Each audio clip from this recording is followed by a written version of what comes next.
It's been a week or two that has seen the emergence of many big stories relating to domestic abuse cases within the world of MMA, both from the arrest and subsequent cutting of Luis Peña from the UFC, and in the more unclear case involving the legendary Chuck Liddell, which, just so I'm getting it right, is still up in the air due to claims from the Iceman that it was in fact him and not his partner who was the victim. It's just been a heavy time as far as stories of this type are concerned within the sport. But of course, it was the dramatic saga involving the former UFC light heavyweight champion Jon Jones that has truly gripped our community, as the increasingly familiar sight of an unsavory headline relating to this troubled star comes as another big shock to both his fans and his detractors. Or I suppose it's not really a surprise anymore at this stage, is it?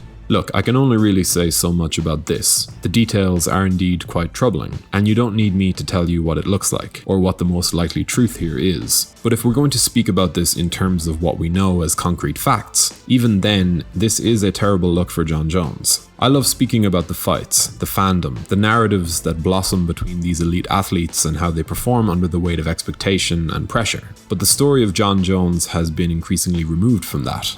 And I doubt that I even need to go through all of the instances in the past. Everything from his initial hit-and-run charge, to the rather disturbing reports of him firing a gun while drunk in his car in the middle of last year's lockdown. The drinking, the legal issues, his constant attempts to brush these things off as part of his path and eternal struggle towards greatness. And I am sympathetic to Jon, but it has been clear for years and years that this guy is not coping well with the life that he has carved out for himself. He recently admitted to the world that he was molested as a child during one of his statements on the matter at hand, and of course, if that's true, that is without question a terrible revelation, and one that more likely than not had a hand in shaping the man he is today. But for me, this entire debacle took on a greater level of meaning when his team, or specifically his longtime coach and mentor Mike Winkeljohn of Jackson Wink MMA, decided to bar him from the gym until he sorted himself out. And I suppose to see the response from Jon to that quote-unquote loss of support, that just spoke volumes about Jon Jones's headspace right now.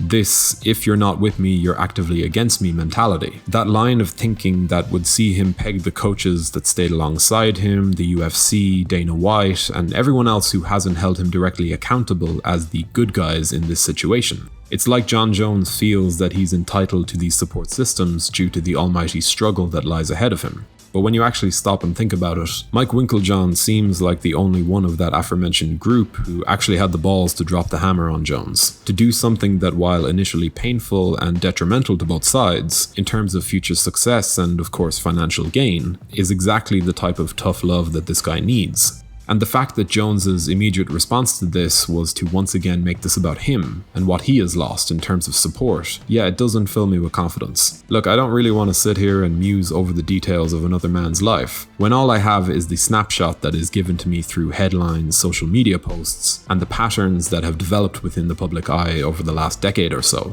But as far as I can see, it does look as though Jon is making a calculated attempt to control the narrative that surrounds him at this point. I mean, he posted a video of himself working out to the tune of Randy Newman's You Got a Friend in Me the day after this harrowing news story broke, which, even if the whole thing was a major misunderstanding, would have just been the most insensitive and tasteless way to make your first public response. And I feel as though the more I speak about this, the more I'm going to interrupt myself every few moments to add the disclaimer that it's actually none of my business. Nor is it actually correct to assume things based on what little we can ascertain from social media and the news cycle. But I think the numerous cases against this guy, and that clear lack of remorse and his willingness to playfully brush it off, once again dragging it back to being all about him and his personal struggle, thanking his fans with a charming smile and wink like he just got momentarily knocked off the horse that is carrying him towards his greater calling. Well, there's just something quite foul about that. And I'm not going to put a label on what that says about Jon Jones and whatever issues lie within his psychological makeup and personality, because I'm implying it as heavy as can be. I'm a big fan of Jon Jones the fighter, and I respect the hell out of him as a competitor. But if there has been one consistent thing that has defined his attitude to each of these very public controversies, it's that he knows he's safe. He knows the public are fickle, that after a few weeks and months and Instagram posts of him working in the gym with a smile on his face, all will be forgotten and the narrative will once again be one that describes the latest comeback and rise in his career, because he has the talent to pull it off, and those who have power over his professional situation refuse to hold him accountable. The UFC, his coaches, his management, or at least they didn't. And that's why I think Mike Winkeljohn deserves the highest of praise, because he did just that, even if he loses himself a payday in the process. Because it ain't gonna come from Dana.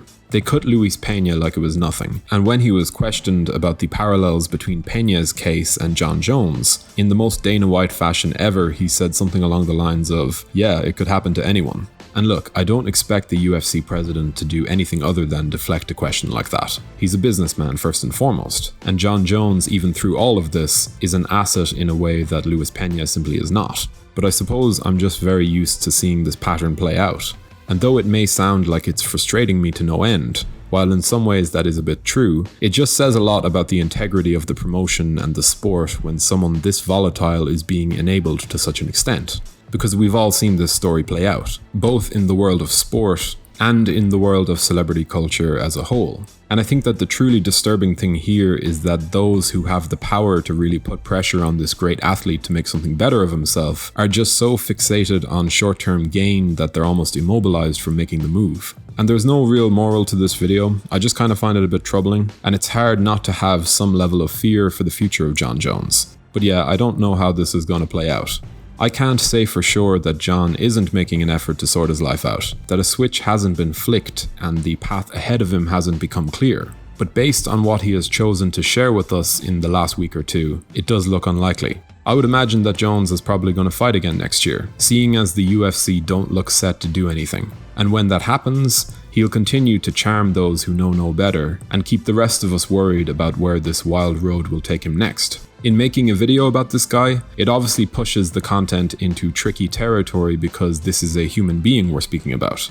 It's not about him playing the heel or indulging in some trash talking. This is beyond fighting, and completely outside of my jurisdiction. But yeah, as much as I find it to be a very awkward topic, and not an overly nice thing to publicly speak on, I felt like making a video on the matter because of how unavoidable a subject it has been, both over the last few weeks and just in general when it comes to Jon Jones. I really want him to figure himself out. I want to see him rekindle his relationship with Mike Winkeljohn, rise up to heavyweight and add another incredible chapter to what has already been an all-time great career. But it's just hard to get too hopeful when we've all been so thoroughly exposed to the type of guy Jon Jones is, to the type of guy he's allowed to be, and to the layers upon layers of safety nets that hang beneath him. It's just not a good combination. All I can do is wish the best and to express my hope that he is both given and that he gives himself the opportunity to really take a look at this patch in his life before eventually finding a way to put it behind him. And I think that's all I've got.